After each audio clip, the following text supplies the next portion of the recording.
Salut, c'est Thomas Poutot. Bienvenue dans Splendid, un podcast mayennais qui s'évertue à concilier le spleen baudelairien avec l'éclat du splendide. Le premier mercredi de chaque mois, un invité passe au kaléidoscope émotionnel pour narrer son histoire. Sans jugement, embarqué dans le chariot de notre invité plein de contradictions, où le vertige des hauteurs côtoie les affres de ses abysses. À la technique, Alexandre Delière et Kevin Wallard. Aujourd'hui, nous avons le plaisir de recevoir un couteau suisse, ou plutôt une plume suisse de la littérature, en la personne de Johanna Sébrien. Dans un court essai philosophique intitulé De l'essence du rire, Baudelaire écrit « Le rire est satanique, il est donc profondément humain ». Dans le grand et désordonné poulailler de la vie, là où le coq viril chante plus fort que l'alouette des champs, je porte le costume de la poule mouillée qui tente de couver ses œufs. L'œuf, séparé entre le blanc qui rappelle l'amour et le jaune qui rappelle le rire, seraient-ils les deux parties d'un tout, comme le yin et le yang, le spleen et le splendide? L'amour serait divin, l'humour satanique, et l'un comme l'autre, finalement profondément humain. Étant donné qu'il convient de prendre soin de ses œufs et de cultiver autant son amour que son humour, j'ai tenté de m'exposer aux rayons solaires du rire qui décape n'importe quel cœur attristé. Alors, pour ce faire, je me suis rapproché de Johanna Sébrien parce que j'ai entendu dire qu'elle, l'humour, ça la connaît. En atteste sa première publication chez Michel Lafon, intitulée Ce qu'il reste de nous, où l'autrice Muriel Lalouche la contacte pour écrire en 2005 une lettre ouverte dans un ouvrage rassemblant des témoignages de familles marquées par l'histoire de la Shoah. Dans la même veine humoristique, n'y voyez surtout aucune ironie surlignée de ma part, elle publie un roman graphique en 2012 aux éditions Actes Sud intitulé Crime de papier, retour sur l'affaire Papon. Trêve de pitrerie, c'est ici véritablement que la blague s'arrête, c'est-à-dire quand celle de Johanna débute en 2014 avec l'écriture d'une série de romans humoristiques, Les aventures trépidantes d'Igor Frédéric. Si j'ai dit que Johanna était une plume suisse, ce n'est pas parce qu'elle est née chez nos voisins helvétiques, mais c'est simplement en référence au couteau suisse, objet aux multiples fonctions qui caractérisent notre invité du jour. Voici donc, pêle-mêle, à la manière d'une longue phrase proustienne, la multiplicité des talents de Johanna. Autrice de nouvelles, de romans, de scénarios, avec pour genre de prédilection la comédie, la science-fiction, les récits sur l'intime, ainsi que les satires sociales. Elle collabore également avec le groupe éditorial Steinkiss en tant que directrice d'ouvrage et apporteuse de projets. En 2020, après être débarquée en Mayenne, l'ex-parisienne lance son activité de conseil éditorial en proposant différentes prestations. Relecture de manuscrits, animation d'ateliers d'écriture en ligne et conseils éditoriaux personnalisés. Elle a également lancé sa chaîne YouTube dédiée à cette activité. Si Proust me le permet, je reprends mon souffle pour vous donner une autre facette de Johanna. Elle donne également des cours de piano à Ernée. Bonjour Johanna. Bonjour. Aujourd'hui, comment est-ce que ça va? Comment est le spleen?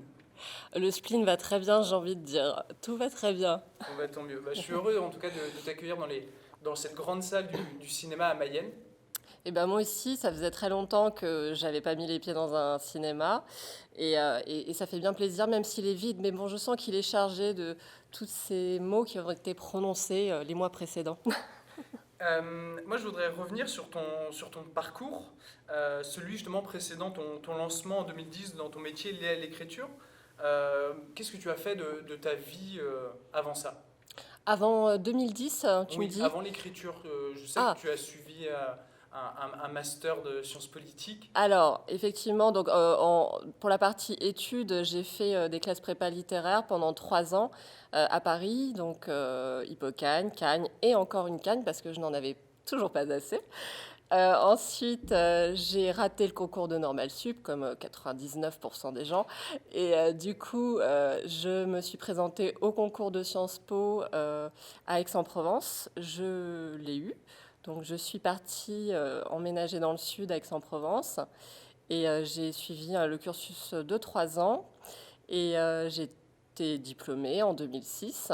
Et ensuite, après ça, alors, c'est engagé une période assez particulière où j'ai cherché du travail pendant assez longtemps tout en donnant des cours de piano parce que ça faisait des années que j'en donnais.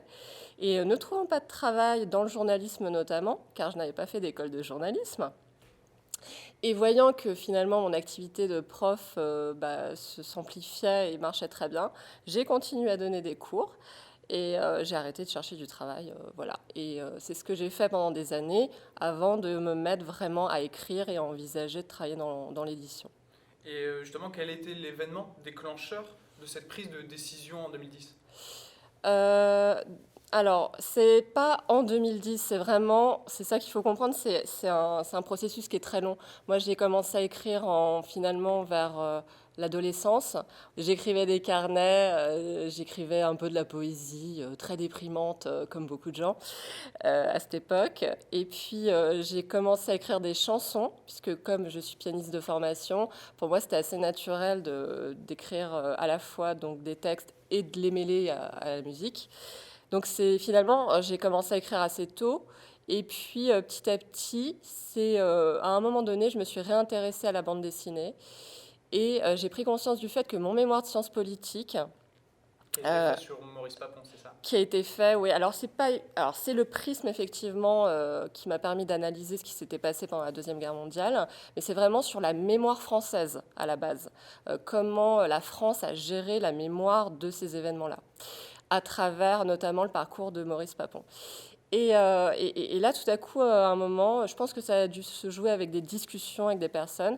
J'ai pris conscience du fait que j'avais une histoire entre les mains, réellement.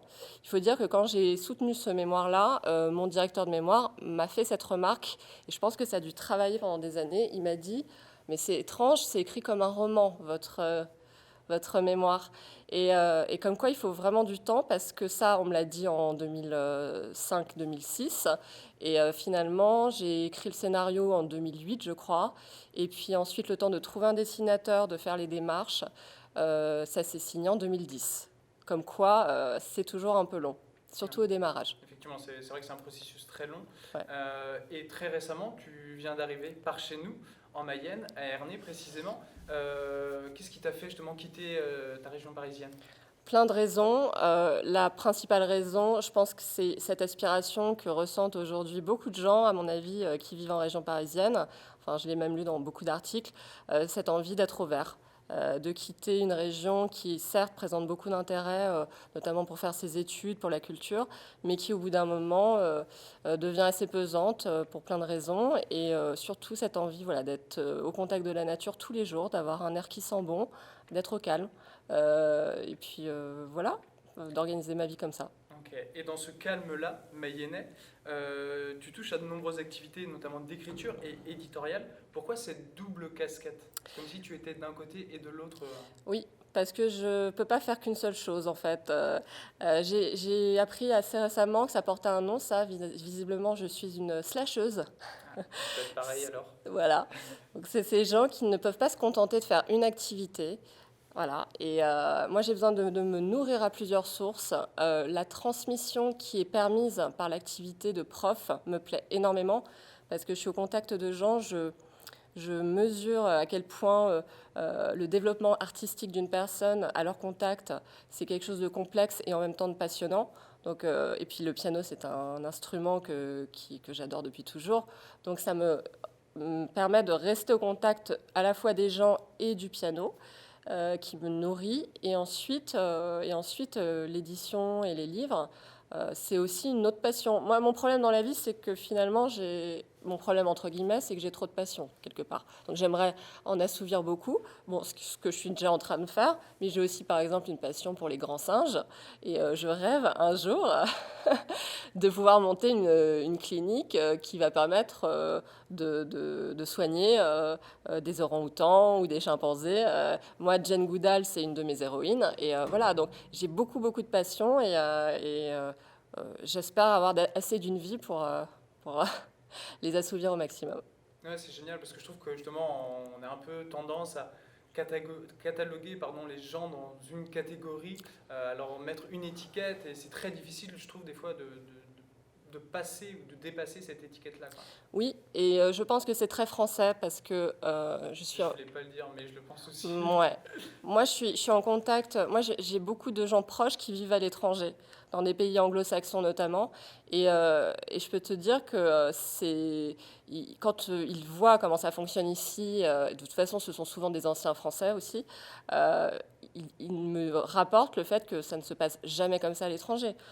Ici, quand on n'a pas pile poil le diplôme qu'il faut pour rentrer dans tel secteur, etc., on ne te donne pas ta chance, alors que tu vas, je sais pas, aux États-Unis, en Angleterre, à Singapour, voilà, ça n'a rien à voir.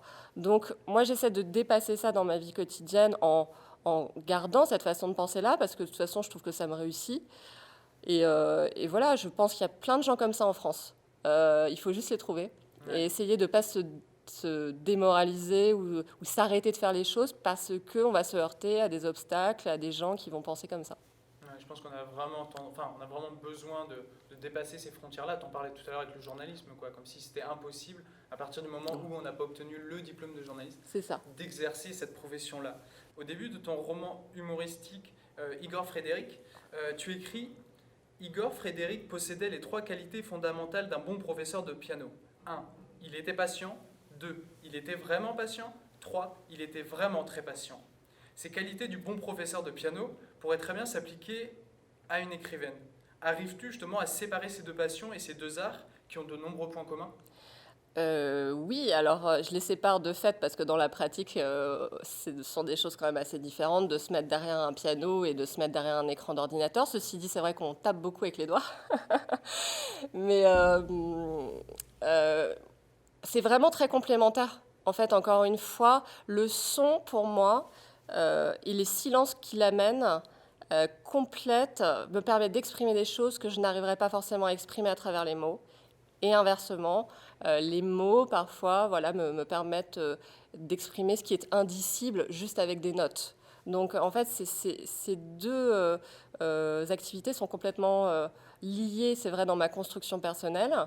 Et du coup, je passe de l'un à l'autre avec grand plaisir parce qu'elles m'apportent des choses complémentaires. Je ne sais pas si j'ai bien répondu à la question. Si, enfin, finalement, ça permet de mettre en avant chez toi un désir d'expression et Oui, trouver l'art justement qui te permet de t'exprimer le mieux selon ce que tu as à dire, c'est ça ? totalement. Et c'est vrai que ces deux disciplines requièrent, tu as raison hein, dans ce que tu disais, des qualités très communes.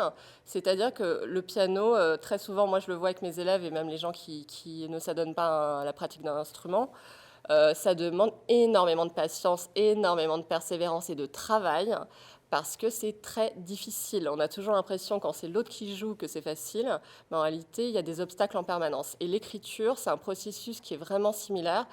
Quand tu écris, tu vas te heurter à plein d'obstacles et toute la différence va se faire dans la capacité qu'on a à ne pas se décourager et à tenter de les surmonter. Et moi, je sais que ce qui m'a permis, notamment dans l'écriture, de surmonter beaucoup d'obstacles, c'est la lecture, notamment de Script Doctor, qui amène des techniques, qui te les explique.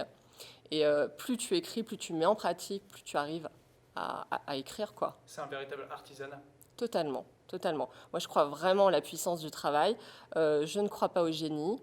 Je crois vraiment que ce sont les années de travail, de patience, d'abnégation qui vont faire qu'à un moment, il va y avoir un résultat. C'est pour ça que je suis très optimiste, parce qu'en réalité, à mon sens, ça dépend largement de nous. Alors évidemment, il y a des gens, ils vont par exemple, pour parler de l'édition et de l'écriture, il y a des gens, ils vont pondre des chefs-d'œuvre et puis finalement, pas forcément trouver de maison d'édition tout de suite ou même pendant 10 ans. Bon, c'est dur, mais je pense vraiment qu'au bout d'un moment, ça se décoince et ça se fait parce que quand on passe 15-20 ans à faire la même chose, il n'y a pas de raison. Ouais, il y a un moment où on s'améliore et on atteint une qualité certaine, quoi. Moi, je pense, et puis je pense qu'on apprend à comprendre ce qui n'a pas marché et à le dépasser, justement. C'est un apprentissage permanent.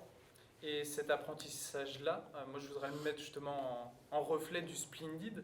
L'acte d'écriture est un acte très solitaire. Est-ce que tu as besoin de ça aussi ? Est-ce que tu le recherches ?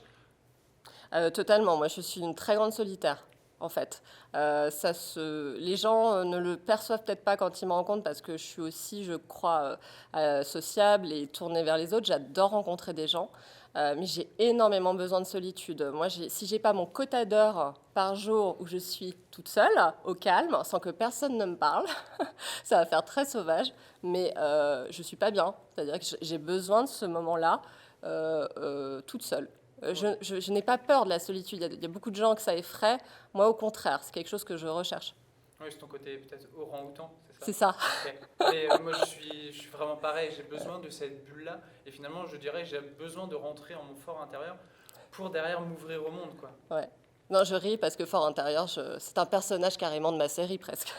Et c'était ma prochaine question, justement. Dans ton roman, Igor Frédéric, le père de ton personnage, il décède assez tôt dans une embrassade avec le piano, tandis que la mère, voyant la scène, meurt d'une indigestion de crêpes à sucre, doublée d'une crise cardiaque. Le personnage se retrouve donc souvent seul et lui a pour habitude de parler à son fort intérieur. Parles-tu aussi à ton fort intérieur et qu'est-ce que vous pouvez bien vous dire tous les deux? Mais moi, tout le temps, je me parle tout le temps à moi-même. D'ailleurs, tu vois, je ris toute seule. Ça, c'est une capacité que j'ai à me faire rire. Je ne sais pas d'où ça vient. Je pense que ça doit être familial. On est tous un peu comme ça. Et oui, alors, c'est pas aussi flagrant que dans ma série où vraiment ce sont des dialogues construits. Mais j'ai toujours un fil de pensée où c'est comme une méditation. Moi, je suis très aussi tournée vers tout ce que peut produire le bouddhisme. Alors évidemment avec un œil très occidental et pas si averti que ça. Disons que j'aime beaucoup Mathieu Ricard et ce qu'il a écrit. Je m'en inspire beaucoup et j'essaie de méditer. Et je trouve que c'est très important parce qu'en fait ils disent en substance, ce qui est fou c'est que par exemple on se douche tous les jours a priori. Peut-être. Voilà. Mais la douche mentale, on ne la prend pas, alors qu'elle est tout aussi nécessaire finalement que la douche physique. Et c'est vrai que moi, je le ressens de plus en plus. Si je n'ai pas ces moments-là où j'essaie de faire le vide en moi et de comprendre, par exemple, s'il y a quelque chose qui m'a contrarié, pourquoi ça m'a contrarié et comment finalement je peux me débarrasser de ce sentiment négatif, et ben, je ne suis pas bien et je traîne ça. Et puis finalement, ça impacte les autres autour de moi et c'est pas très bon. Ouais, finalement, à mieux communiquer avec toutes les personnes qui sont dans nos têtes, on en vient à retrouver notre unicité, quoi. Et tout à fait. Je pense qu'il faut se connaître vraiment pour arriver à être tourné vers les autres et ouvert aux autres. Je pense que c'est une dialectique enfin, où tout est interdépendant. Tu vois Oui, ce que c'est ça, ouais. je C'est sais pas un si cercle.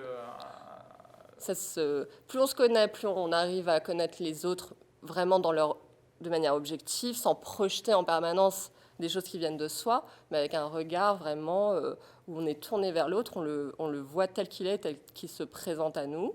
Mais ça, c'est aussi parce qu'on se connaît et parce qu'on a appris justement à faire la différence entre ce qui vient de nous et ce qui vient des autres. Enfin, Ouais, c'est vrai, c'est très intéressant. Et face à sa feuille, on a aussi tendance à se retrouver face à ses doutes. Est-ce que toi, tu es aux prises du spleen baudelairien, justement face à ta feuille ou face à ton ordinateur, parce que tu disais que tu utilisais le clavier? ah mais je doute tout le temps. Enfin, je pense que tous les artistes doutent.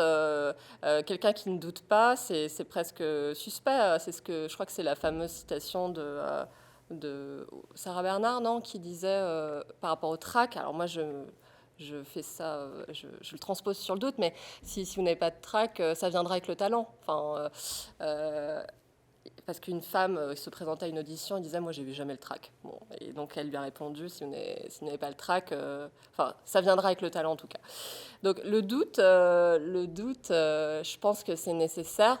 Tout est dans l'équilibre. Moi j'étais très philo pendant mes études et j'aime beaucoup la pensée d'Aristote. Et Aristote dit des choses très très simples. On imagine souvent que les philosophes tiennent des discours très pompeux et très obscurs. C'est le cas sans doute de certains philosophes, mais en tout cas toute la philosophie grecque et notamment Aristote, je trouve que ce n'est pas du tout le cas. Et cette idée très simple du juste milieu, en fait. Donc on essaye, voilà, en toute chose, de se dire, bon, je doute un peu, mais pas trop. Voilà, comme ça, le fait de douter, ça me permet d'éviter d'être arrogante et trop sûre de moi et finalement de passer à côté de certaines choses. Et en même temps, si on est trop dans le doute, eh ben, on fait jamais rien non plus, parce que finalement, ça tétanise d'être dans le doute en Ouais, permanence. ça peut ronger, ouais. Ouais, tout à fait. Et donc toi, le rapport que tu entretiens avec le spleen, justement, c'est cet équilibre, cet entre-deux? La recherche du juste milieu. Alors, c'est marrant parce que quand j'étais plus jeune, si tu veux, quand j'avais ton âge, Thomas, euh, je pouvais me laisser plus aller au spleen, justement, une certaine mélancolie. Je pense que quelque part, j'avais l'impression de vraiment vivre dans ces moments-là, quand je ressentais des émotions fortes. Et puis, avec le temps aidant, je m'attarde plus du tout sur ces sentiments-là parce que j'ai compris qu'ils servaient pas forcément à grand-chose pour écrire. Moi, je crois que c'est un mythe de se dire qu'il faut absolument souffrir pour écrire. Non. Moi, j'écris dans la joie et la bonne humeur. Donc, et c'est pour ça que j'arrive à me lever tous les matins et à me dire j'écris parce que ça m'apporte une énergie dingue en fait. Et je voulais te dire autre chose par rapport à ta question. Peux-tu me répéter ta question? Le rapport que tu entretiens avec le spleen, mais je pourrais la poursuivre Mm. en disant, est-ce qu'on ne tenterait pas, comme ton personnage Monsieur Bémol, finalement d'être des accordeurs de piano, mais là on serait les accordeurs de piano de nos vies. Mais c'est très joli ce que tu viens de dire. Mais tout à fait. Je pense que c'est un équilibre à trouver en permanence. Et c'est très intéressant ce que tu dis au niveau de l'accord, parce que c'est cette notion de justesse par rapport à soi-même, d'arriver à se connaître, à être en accord avec soi-même, donc d'accepter finalement qui on est vraiment. Je pense que c'est une des clés vraiment de l'apaisement, du bien-être. Ça, pour moi, c'est clair et net. Donc là, sur le spectre des émotions, on parlait du spleen. À l'opposé, il y a le splendide. Est-ce qu'un des outils, justement, pour passer du spleen au splendide, ce serait pas l'humour? Alors, moi, je trouve effectivement que l'humour transforme totalement la vie. L'humour, c'est ce qui permet de dédramatiser toutes les situations les plus difficiles qu'elles soient. Enfin, je ne sais pas si ma phrase était française, mais c'est vraiment un... Moi, c'est un réflexe que j'ai, alors qu'on m'a inculqué aussi. Hein. J'ai une famille qui rit beaucoup, en fait. À chaque fois, on a tous un humour assez différent, enfin, dans mes proches. C'est assez marrant, ça fuse dans tous les sens. Et du coup, je pense que c'est une habitude aussi quelque part que j'ai prise et qui s'est assez décuplée depuis que j'ai écrit notamment cette série de romans humoristiques, parce que finalement, c'est presque comme un entraînement. Je sais que tu fais du sport. Plus tu travailles, enfin, plus tu t'entraînes, plus ça fonctionne. Et je pense que le rire, c'est la même chose. C'est comme un muscle qui s'échauffe et puis qui se travaille. Ouais, ça s'entretient. Mm. Et pour toi, justement, tu disais que l'écriture, tu aimes bien la pratiquer sous l'effet du bonheur. Ça t'arrive quand même d'écrire sous le spleen ou c'est plus compliqué? Oui, oui, bien sûr, il y a des moments où j'écris des scènes qui sont plus difficiles, par exemple, et puis ça réveille des choses, bien sûr. Maintenant, en fait, c'est là qu'il y a un certain lâcher-prise à avoir, c'est-à-dire qu'il faut accepter d'aller parfois dans une certaine noirceur, potentiellement, et de se dire, c'est pas grave, je vais survivre. En fait, je vais pas, j'ai pas une menace de mort qui plane sur moi. Je suis toujours en vie. Finalement, c'est pas le fait de l'écrire qui va m'achever. Ça aurait pu m'achever peut-être plus tôt quand je l'ai vécu, mais là, en fait, le fait de retraverser ça, faut se dire qu'on est quand même en sécurité et en fait lâcher prise et traverser ce moment. Et quand on accepte de traverser ce moment, et ben on se rend compte que derrière, il y a d'autres moments qui viennent, qui vont nous permettre, voilà, de mettre ça à distance, de surmonter. La joie arrive, je pense, après cette traversée. Ouais, j'ironisais en introduction sur les deux premiers récits que tu as pu écrire. Enfin, dans le premier, c'est une lettre ouverte et dans le second, tu es scénariste d'une bande dessinée. Ce sont deux récits quand même assez noirs, d'une certaine manière, Oui. ou sur deux événements très noirs de notre histoire. Dans quel état d'esprit on aborde et on écrit ces récits-là? Ouais. D'ailleurs, dans ton introduction, je trouvais ça très drôle, justement. Euh, Comment on aborde ça, c'est pas facile, hein, on va pas se mentir. Quand j'ai abordé ça, bon, bah, c'était dans le cadre de mes études. Donc c'est vrai qu'il y avait quand même un cadrage. J'étais pas toute seule, toute seule. Après, c'est vrai que le mémoire, je l'ai quand même fait seule. J'ai lu beaucoup de livres.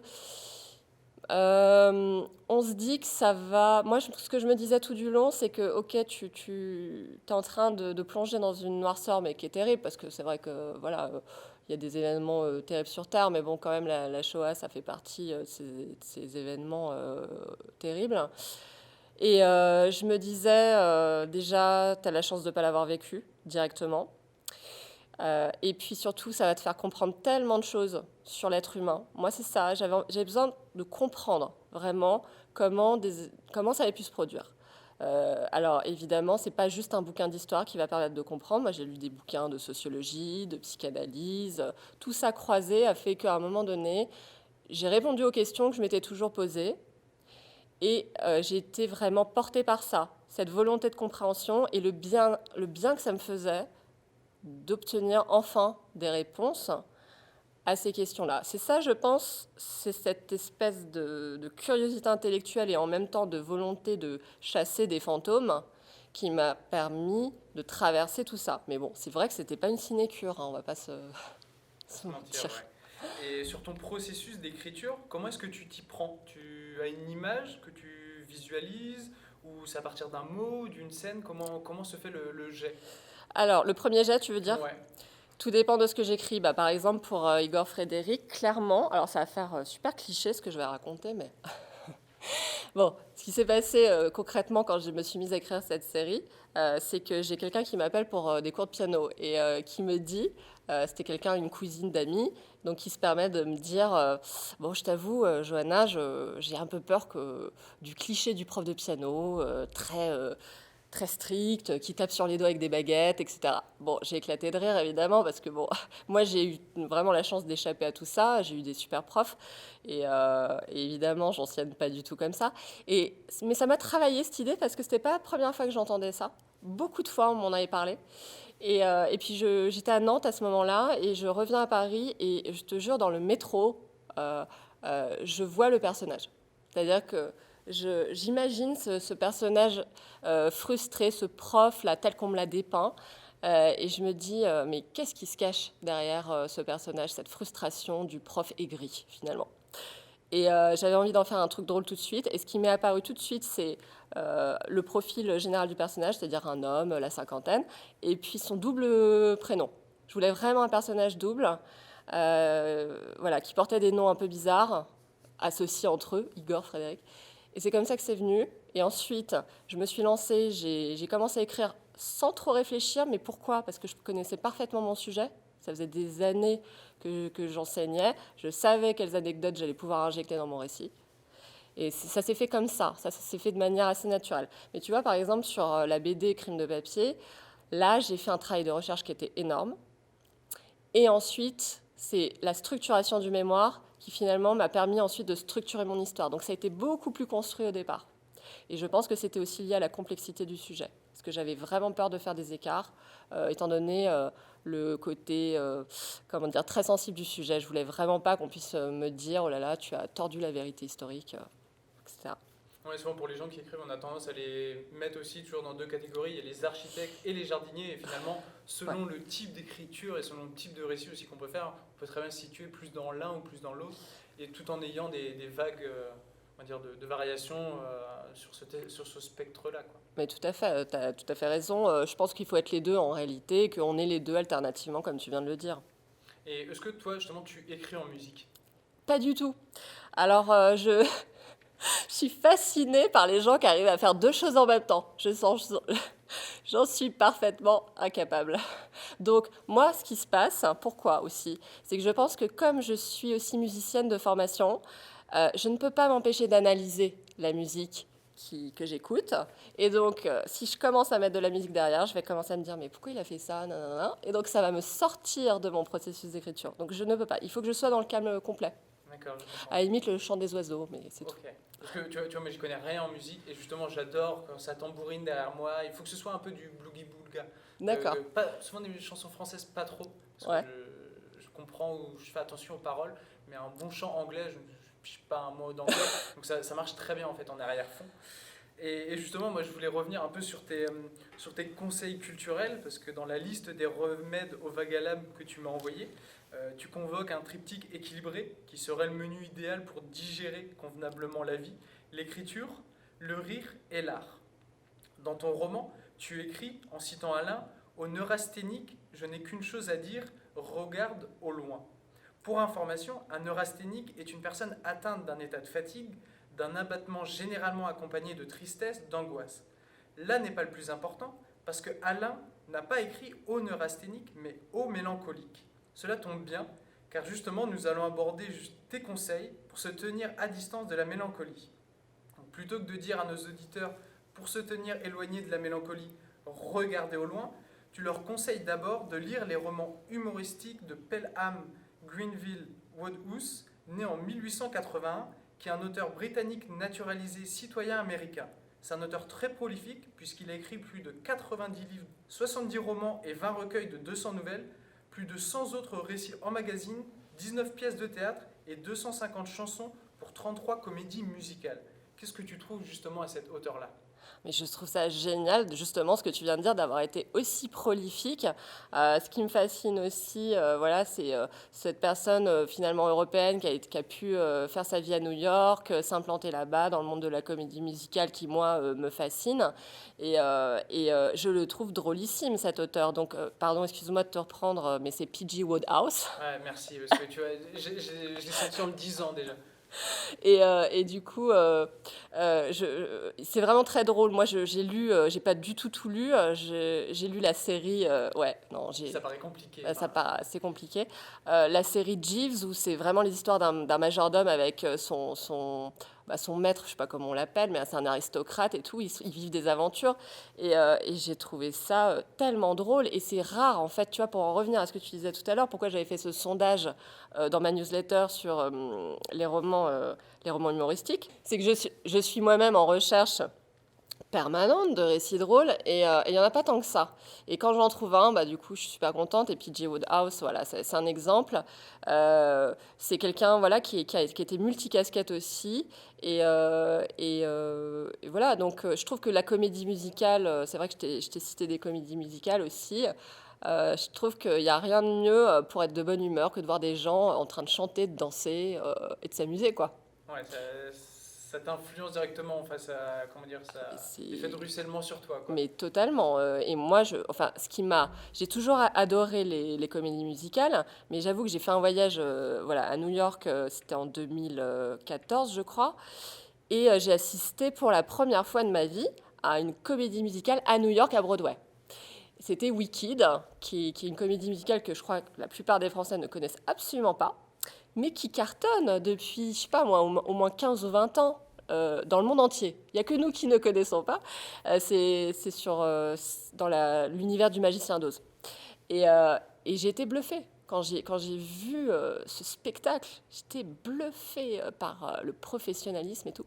Et donc ça m'a complètement relancée en fait dans cette exploration de ce genre-là. Okay. C'est marrant qu'on ait un peu une méconnaissance comme ça, parce que Jeeves et Bertie, la série que tu pouvais parler juste avant, ils sont aussi très connus, par exemple au Royaume-Uni. Ils sont quasiment autant que Sherlock Holmes et le docteur Watson, qui nous sont beaucoup plus connus ici, quoi. Mais tout à fait, mais il y a plein de choses ici qu'on ne connaît pas, qui sont très connues dans le monde anglo-saxon. Moi, c'est pareil, pour te citer un truc qui me met de super bonne humeur, c'est l'émission Saturday Night Live, qui est une émission satirique, voilà, qui se passe à New York aussi tous les samedis, je crois. Et donc, il y a énormément de parodies, de sketchs, avec des gens qui jouent super bien. Ils ont des guests en permanence avec des actrices ou des acteurs américains. Et c'est super drôle, ça dénonce vraiment beaucoup de choses sur l'Amérique d'aujourd'hui. Et ça, on n'a pas en France. Alors, il y a Gad Elmaleh qui avait tenté de reprendre le concept, mais ça n'a pas du tout marché. On a un peu de mal des fois à reprendre certains Ouais, succès étrangers à domicile. c'est ça. Quoi. Mais c'est une émission qui est géniale. On peut y accéder via YouTube. Il y a plein de vidéos de Saturday Night Live. C'est vrai qu'il faut quand même parler anglais. Bon, on s'améliore aussi. Plus t'écoutes, plus tu t'améliores. Nous, en France, en termes de comédie musicale, on connaît certes La La Land, mais surtout les Jacques Demy. On est un peu centré là-dessus. Toi, tu voulais m'en parler d'une autre, Hairspray. Je ne sais pas si la prononciation est bonne, ouais. Mais il y a deux versions. Il y a une version de 1988 et une de 2007. C'est laquelle la tienne ? Non, moi, j'ai pas vu celle de 88, je t'avoue. J'ai vu celle de 2007, je l'avais vue au cinéma. Ouais, c'est une des comédies musicales que j'ai préférées. C'est plein de bonne humeur. Et en même temps, c'est un sujet très sérieux, puisque ça parle de la ségrégation aux États-Unis quand même. Et c'est une fille qui veut tourner, enfin une fille qui est assez forte physiquement, C'est ça, ouais. qui veut intégrer un show télévisé où on veut que des nanas très formatées, déjà à l'époque.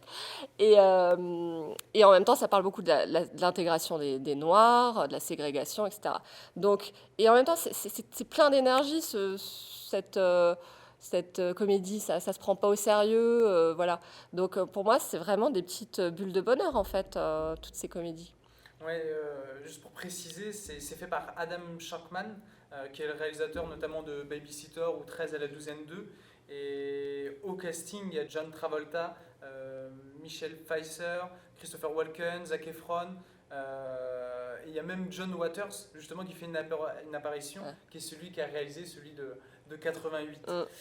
Je sais aussi que tu apprécies, tu parlais du Saturday Night Live. Les spectacles humoristiques. T'es une inconditionnelle des Inconnus et de Blanche Gardin. Ouais, alors c'est vrai que ce sont des humoristes que j'adore. Alors, les Inconnus, moi j'ai grandi avec les Inconnus. Moi je suis née dans les années 80. Hein. J'ai Toi grandi aussi. aussi avec, mais dans les années 2000. Comme quoi ça fonctionnait toujours à Comme quoi, l'époque. mais tu vois, j'ai l'intégrale chez moi.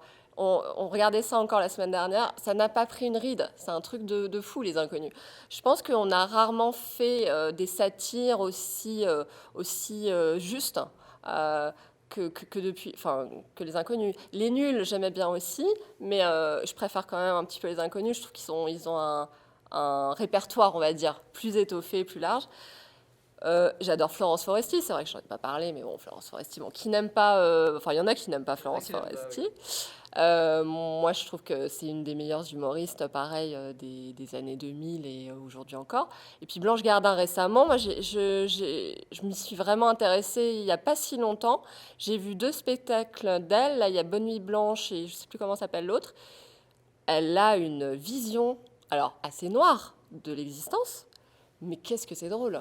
Enfin, franchement, si on est déprimé, je pense qu'il faut regarder Blanche Gardin et on se dit ah ouais, elle est encore plus déprimée que moi, mais elle arrive quand même à faire de l'humour. Donc tout n'est pas perdu dans ce dans Ouais, ce monde. c'est tout splendide, quoi. C'est finalement comment de cette noirceur-là on en rigole Mais et on en fait quelque chose de positif, quoi. exactement, je pense que Gardin résume parfaitement ton concept. Ouais, je pense je pense déjà qu'elle nous écoute et C'est ça. elle viendra prochainement. On la salue.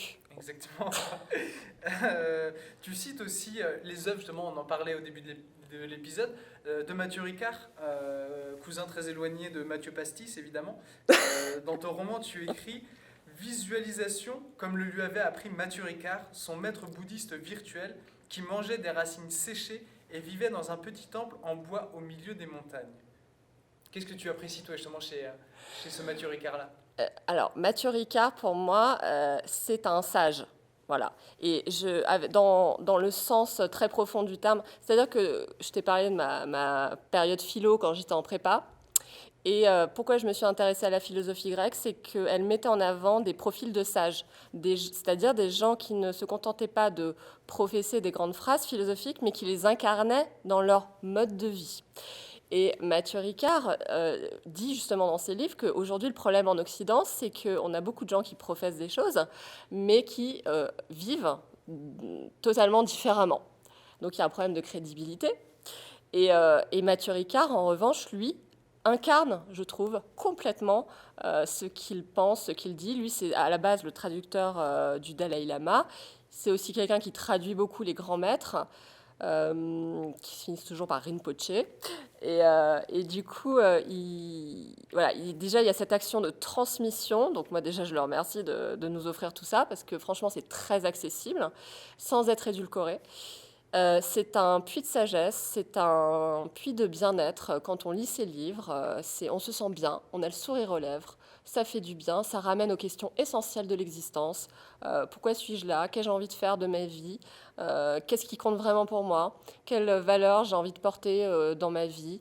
Et puis voilà, quand on voit que souvent les choses déraillent autour de nous, il suffit de regarder les informations pour avoir envie de, franchement, se tirer une balle des fois. Du coup, quand tu lis Mathieu Ricard, pour moi, c'est l'effet inverse. Il te ramène à des choses essentielles. Ça te permet de supporter, en fait, les potentiels désastres qu'il y a autour de toi. Voilà. Donc finalement, éteignez la télé et mettez des affiches de Mathieu Ricard chez vous. Ah, je pense que ça ferait beaucoup de bien. Et d'ailleurs, je sais pas si tu sais, mais les bouddhistes, enfin les bouddhas, quand on les voit, les statues, elles sourient tout le temps. Ah, j'ai jamais fait attention. Elles sourient, c'est incroyable. Et je trouve que c'est un très beau message, tu vois. C'est tout simple, mais c'est un sourire. Et autre art qui te fait sourire, et c'est notamment la musique. Est-ce que justement tu peux nous parler de musiciens ou de tes musiciens préférés? Euh, je vais vraiment te laisser la parole parce que moi j'y connais pas grand-chose là-dessus, mais C'est pas grave, tu peux pas très à tout même connaître, d'apprendre. Thomas, tu ne peux pas tout connaître. Alors, la musique, moi, m'a complètement structurée quand j'étais petite, notamment la musique classique. Je trouve que... Alors, j'adore tous les styles, tout, vraiment tout, tout, tout. Et c'est vrai que je trouve que la musique classique est tellement riche. Tu prends une mesure d'une partition pour piano de Beethoven ou de Chopin, il y a tellement de choses, rien que dans une mesure, que c'est extraordinaire. Donc moi j'ai grandi en écoutant énormément de piano, de concertos pour piano, de violon, violoncelle, etc. Mes compositeurs préférés, souvent les pianistes adorent la période romantique, Chopin, Schubert, Schumann, tout ça, c'est vrai que j'adore. Mais c'est vrai que si je devais dire mon préféré vraiment, c'est Debussy. Parce que Debussy, c'est vraiment, c'est pas moi qui le dis, c'est le révolutionnaire du monde de la musique du XXe siècle. Il a totalement rénové le langage musical. Je pourrais me perdre dans des explications musicologiques, mais je pense que là, on va perdre des auditeurs. Du coup, voilà, c'est vraiment quelqu'un qui a renouvelé la palette sonore, qui a renouvelé les rythmes et qui était un profond amoureux de la nature, ce qui me parle énormément. Et quand on joue ces pièces, qui portent d'ailleurs souvent des noms en référence à l'univers naturel, on a l'impression d'être dans un autre univers. Donc c'est vrai que Debussy, moi j'ai beaucoup joué Debussy, j'adore Debussy. Après j'adore Chopin, j'adore Beethoven, voilà. Tous ces gens-là ont fait des grandes choses. Ok, bon, on a toute une playlist à écouter alors tout à l'heure à rentrer à la maison. Ah ouais, c'est ça. Mais souvent je les mets justement, ils font partie de mes toiles de fond pour écrire. Ouais, t'écoutes. Je lance souvent la playlist de 3 heures ou musique classique, donc il y a Beethoven, Chopin qui passent les uns à la suite des autres et ça fonctionne plutôt bien. D'accord. Et je voudrais aussi souligner le fait que tu fais des analyses cinématographiques sur ta chaîne YouTube. Hmm. Il y a Seul sur Mars, il y a Portrait de la jeune fille en feu qui, moi, Hmm. m'a vraiment mis en feu aussi. Je pense que j'en parlerai dans une prochaine Fleur du Mal culturelle. Donc voilà, je voulais souligner aussi ce volet-là que tu fais avant de te poser la question finale, la fatidique d'une certaine manière, qui est que la création baudelairienne constitue souvent une tentative, bien souvent désespérée, de répondre à l'accablement de la vie en édifiant un univers idéal. Pour conclure, sur un vent d'optimisme, et toute l'interview a été justement engagée sur ce vent d'optimisme-là, de quoi se constitue ton univers idéal? Ah oui, c'est une très bonne question, Thomas. Prends le temps de réfléchir. Je réfléchis, non, mais en réalité, j'y ai réfléchi puisque je savais que j'allais venir ici. Euh, en réalité, tu sais, j'ai tendance à me dire qu'il faut essayer d'accepter le monde tel qu'il est et de pas trop se projeter dans des mondes idéaux. On dit idéaux ou idéal? Des mondes, je dirais, idéaux. Je suis pas sûre, Ok, je te jure. je regarderai. Faut Mais vérifier. ouais, ça m'intéresse. Ouais. Donc, à chaque fois que quelqu'un a voulu construire un monde idéal, alors là, c'est ma déformation, si tu veux, de mes études. euh, Souvent, ça s'est transformé en dictature. Parce que voilà, les gens qui ont voulu faire comme s'ils allaient t'apporter le bonheur, aller résoudre tous tes problèmes, souvent c'est ce qui s'est passé. Et il se trouve, alors pas tout le temps, hein, par exemple les Lumières, le courant des Lumières, c'est porté par un très grand idéal. Ça a amené des lois, ça a amené une espèce d'ouverture vers la connaissance, plus tard scientifique aussi. Enfin, je pense que tout dérive aussi de là. Mais disons que, voilà, moi je me méfie un tout petit peu de ça, je suis un peu prudente, et notamment aussi parce que je suis très férue de dystopie en écriture, et du coup les dystopies, c'est vraiment justement le monde idéal qui a complètement basculé. C'est une grande idée qu'on a voulu faire triompher, qui s'est transformée en cauchemar. Donc, voilà, j'aurais tendance à dire ne cherchons pas trop à construire de monde idéal, mais c'est vrai que pour répondre quand même à ta question, pour moi, un monde idéal, ce serait un monde finalement où tous les gens pourraient être eux-mêmes, totalement dans leur authenticité, sans crainte d'être rejetés ou d'être jugés pour ce qu'ils sont. Je pense que si on arrivait tous à être comme ça, il y aurait beaucoup moins de souffrance et de guerre dans le monde. Mais ça demande beaucoup de courage, ça demande un travail sur soi, puis ça demande une évolution aussi des pensées, parfois sur certains sujets. Donc ce serait un peu ça, je crois. Ok, donc finalement, plutôt que de se focaliser sur d'autres planètes, sur Mars, etc., essayer de nous contenter de la nôtre et de nous améliorer nous-mêmes, quoi. Mais oui, totalement. On a tout ce qu'il faut sur Terre, je pense. On n'a même pas encore exploré tous les océans, donc, enfin, tout ce qu'il peut y avoir dans l'océan. Donc je pense qu'il y a vraiment de quoi faire, découvrir des merveilles ici. Il y a vraiment de quoi faire, ouais. Un grand merci à toi, Johanna. Mais c'est moi qui te remercie, Thomas, vraiment. Nous souhaitons bon vent à cette plume suisse afin qu'elle continue de nous faire voyager avec son esprit jovial à travers ses textes. Merci donc à Johanna et merci à vous d'être restés jusqu'au bout pour cet entretien mené sous le joug de l'humour qui, on l'espère, vous aura dessiné quelques petits abdominaux sur le ventre. Vous retrouverez les références citées lors de l'épisode pour sortir du vague à l'âme dans la description. Je veux aussi remercier mes deux poids plumes, légers comme l'air et précieux comme le vent, Alexandre Delière au graphisme et Kevin Loillard à la technique. Pour suivre nos actualités, en attendant le prochain épisode qui sera diffusé le premier mercredi du mois prochain, suivez-nous sur notre page Facebook et sur Instagram sur lesquels nous serons heureux de lire vos retours et vos suggestions. Pour nous soutenir, vous pouvez noter le podcast sur les plateformes de diffusion, n'hésitez pas non plus à le partager et à en parler autour de vous.